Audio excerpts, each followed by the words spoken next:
ब्रह्मश्री Prakashananda ji Swami ji Maharaj, Shrimad Sachchidananda ji Swami, Shri Adoor Prakash honourable minister Kerala government, Shri A Sampath honourable member of parliament, respected Subramaniam Swami ji, गुरु सन्निधियल, नमस्कार।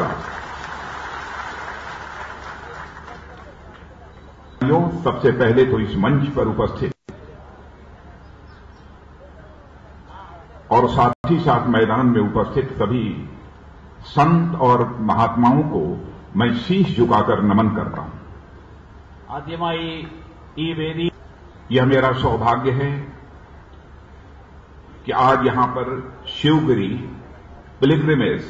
के कार्यक्रम में भाग लेने के लिए आया हूं, लेकिन मैं यह स्पष्ट कर देना चाहता हूं कि यहां गेस्ट के रूप में नहीं आया हूं, बल्कि मैं यहां पर एक पिलग्रिम के रूप में आया हूं। इस प्रकृति ने सनातन काल से जब जब समाज में कुरीतियां पैदा हुई हैं, समाज के समक्ष कोई संकट पैदा हुआ है, तो श्री नारायण गुरु महाराज जैसे मनीषी, नायक, महानायक इस धरती पर अवतरित हुए। जहां तक श्री नारायण गुरु जी महाराज का प्रश्न है, आज से 114 वर्ष पहले जब समाज में तरह तरह की बुराइयां व्याप्त थी, तरह तरह के संकटों से जब यह समाज जूझ रहा था, उस समय श्री नारायण गुरु जी महाराज अवतरित हुए थे और उन्होंने एक सोशल रिवॉल्यूशन का कार्यक्रम इस केरला स्टेट में प्रारंभ किया था। और मैं कह सकता हूं कि श्री नारायण गुरु को केवल केरल के ही रहने वाले लोग नहीं जानते हैं, बल्कि सारे हिंदुस्तान के रहने वाले लोग श्री नारायण गुरु जी महाराज को जानते हैं। कल्पना कीजिए, साउथ इंडिया में अथवा केरल में आज के 100 साल पहले यह कोई कल्पना नहीं कर सकता था कि कोई एक ऐसा महापुरुष पैदा होगा जो कि यहां की जाति प्रथा और अनटचेबिलिटी, छुआछूत के खिलाफ इस प्रकार का अभियान चलाने का साहस जुटा पाएगा। दक्षिण नारायण गुरु जी महाराज ने अपना यह सोशल रिवॉल्यूशन का कार्य प्रारंभ किया, तो धीरे धीरे लोग जुड़ते चले गए और आज आपको केरल में भी महसूस हो रहा होगा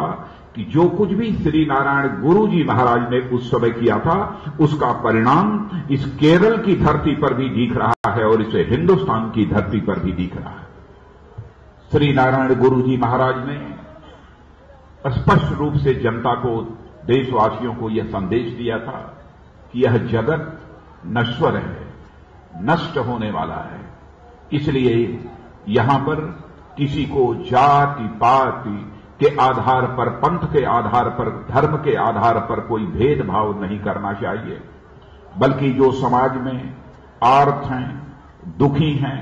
संकट में हैं, पिछड़े हैं, अनुसूचित हैं, उन सब की सेवा करनी चाहिए। इसीलिए इस नश्वर जगत में परमात्मा ने हमें पैदा किया है। मैं श्री नारायण गुरु जी स्वामी को उसी परंपरा में देखता हूं जैसे उत्तर भारत में संत कबीर हुआ करते थे, उत्तर भारत में संत रविदास हुआ करते थे, और यहां जैसे संत अय्यप्पन काली हुआ करते थे और जैसे पंडित अरेप्पन हुआ करते थे, उसी तरह से मैं समझता हूं कि एक समाज सुधारक के रूप में भी श्री नारायण गुरु जी स्वामी ने अपनी भूमिका निभाई है। सीताराम रविदास कहते थे, जाति पाति नहीं पूछे कोई, हरि को भजे सो हरि का होई। संत कबीर, भगवान कृष्ण ने भी गीता में कहा है, पर धर्म भयावह, पर धर्म भयावह। भगवान कृष्ण भगवत गीता, यानी सभी को अपने अपने धर्मों का पालन करना चाहिए, और मनुष्य का धर्म है यदि वह धरती पर जन्म लेता है तो जो भी दुखी हैं, दरिद्र हैं, पिछड़े हैं, ऐसे सारे लोगों की सेवा करे, यही उसका धर्म है और यही यह ईश्वरीय कार्य है। അങ്ങനെയുള്ള ധർമ്മം അനുഷ്ഠിക്കുന്നത് आज भी धर्म को लेकर इस देश में संकट पैदा किया जा रहा है। मैं समझता हूं कि भगवान कृष्ण ने जो गीता में कहा है, यदि उसका सभी पालन करें तो धर्म परिवर्तन की कोई आवश्यकता इस देश में नहीं होगी कि हम बराबर लोभ से दबाव डालकर लोगों का धर्म परिवर्तन कराएं, बल्कि हम लोगों से यही अपील करना चाहते हैं, जो जिस धर्म के हैं वह अपने अपने धर्मों का पालन करें और सभी जो अपने अपने धर्मों का पालन करते हैं उनका भी, और जिस धर्म का पालन करते हैं उसका भी, चाहे कि कोई भी किसी भी कोई धर्मावलंबी हो, सभी को उसका सम्मान करना चाहिए। मेरी धर्म परिवर्तन को लेकर देश के समक्ष कोई संकट पैदा हो रहा है और सचमुच पैदा हो रहा है, तो मैं इस देश की सारी राजनीतिक पार्टियों से, सारे सामाजिक और सांस्कृतिक संगठनों से यह अपील करना चाहता हूं कि वह सभी एक मत होकर आपस में सहमति बनाकर यह फैसला करें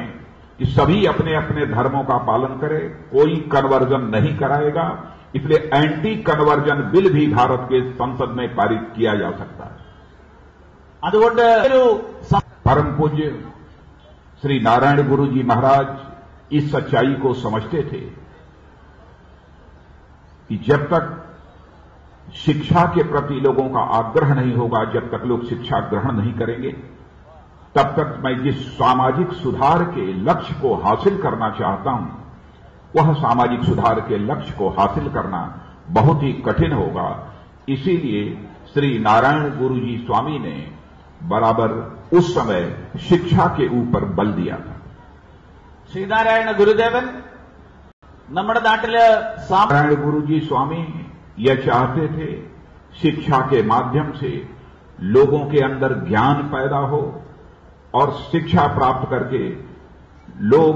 रोजगार हासिल करने के योग्य बन सकें। लेकिन यहीं तक श्री नारायण गुरु स्वामी सीमित नहीं थे, बल्कि उनका कहना था शिक्षा का उद्देश्य केवल ज्ञान प्राप्त करना, केवल रोजगार हासिल करना नहीं होना चाहिए, बल्कि शिक्षा ऐसी होनी चाहिए जो नौजवानों के अंदर, बच्चों के अंदर मॉरल वैल्यूज और स्पिरिचुअल वैल्यूज के प्रति कमिटमेंट पैदा कर सके। श्रीनारायण गुरु जी महाराज ने जो कुछ भी किया, मैं कभी कल्पना करता हूं उनके बारे में तो इस नतीजे पर पहुंचता हूं कि उनका मन, उनका हृदय यह कितना बड़ा था, और जिसका मन बड़ा होगा सचमुच वही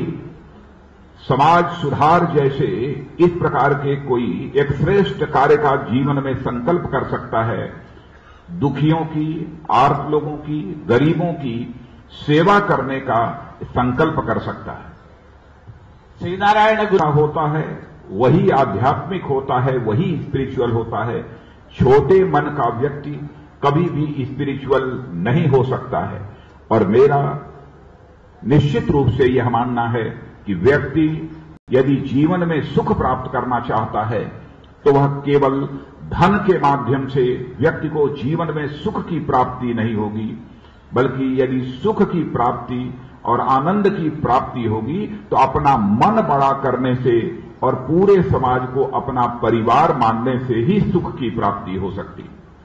വലിയ മനസ്സിന്റെ अतीत के इतिहास के पन्नों को पलटकर यदि कोई देखे तो संपूर्ण धरती पर, विश्व की धरती पर बड़े मन के लोग कहीं पैदा हुए तो वह भारत की धरती पर पैदा हुए। शायद इसी कारण बड़े मन के ही ऋषियों और महर्षियों ने वसुधैव कुटुंबकम, the whole world is a family, यह जो उद्घोष करने का काम किया था। ഈ വിശാല അതുകൊണ്ടാണ് ഭാരത് मैं श्री नारायण गुरु जी महाराज को उन्हीं संतों, उन्हीं ऋषियों की परंपरा में मैं मानता हूं जिन्होंने वसुधैव कुटुंबकम का संदेश सारे विश्व को दिया था और कहा था केवल भारत की धरती पर रहने वाले लोग ही हमारे परिवार के नहीं हैं, बल्कि पूरे विश्व की धरती पर रहने वाले, चाहे किसी भी जाति के हों, किसी भी पंथ के हों, किसी भी मजहब के हों, सभी हमारे परिवार के सदस्य हैं। इतना बड़ा मन था। और उसी परंपरा में मैं श्री नारायण गुरु जी महाराज को भी मानता हूं। श्री नारायण गुरु जी महाराज केवल एक सोशल रिफॉर्मर ही नहीं थे, बल्कि मैं कहना चाहता हूं उनकी एक व्यापक सोच थी और शिक्षा के साथ साथ समाज की बुराइयों को दूर करने के साथ साथ इस देश का, समाज का डेवलपमेंट का मॉडल कैसा होना चाहिए, इस संबंध में भी उन्होंने एक अपना निश्चित विचार रखा था। श्री नारायण गुरु जी का यह मानना था कि डेवलपमेंट का मॉडल ऐसा नहीं होना चाहिए ताकि लोगों की मैटेरियल प्रोग्रेस हो, भौतिक विकास हो, केवल ऐसा नहीं होना चाहिए, बल्कि डेवलपमेंट का मॉडल ऐसा होना चाहिए कि व्यक्ति का, समाज का, जहां पर मैटेरियल प्रोग्रेस हो वहीं पर उसका स्पिरिचुअल प्रोग्रेस भी हो। श्री नारायण गुरु, हम भी यह मानते हैं कि हम भारत का विकास करना चाहते हैं, तो भारत का विकास केवल भौतिक नहीं होना चाहिए, बल्कि भारत का विकास आध्यात्मिक दृष्टि से भी होना चाहिए। भारत को हम केवल सुपर इकोनॉमिक पावर ही नहीं बनाना चाहते, बल्कि हम भारत को सुपर स्पिरिचुअल पावर भी बनाना चाहते हैं, ताकि हमारा भारत जो कभी जगत गुरु के पद पर आसीन था, वह पुनः जगत गुरु के पद पर आसीन हो सके। ഈ നാടിന്റെ വികസനത്തെക്കുറിച്ച് यदि हिंसा की प्रवृत्ति बढ़ रही है, यदि समाज में सामाजिक कुरीतियां बढ़ रही हैं, तो मैं समझता हूं कि श्री नारायण गुरु जी महाराज के बताए रास्ते पर चलकर इन सब सारी चुनौतियों का हम मुकाबला कर सकते हैं और इस पर विजय प्राप्त कर सकते हैं। നമ്മുടെ നാട്ടിൽ അക്രമവും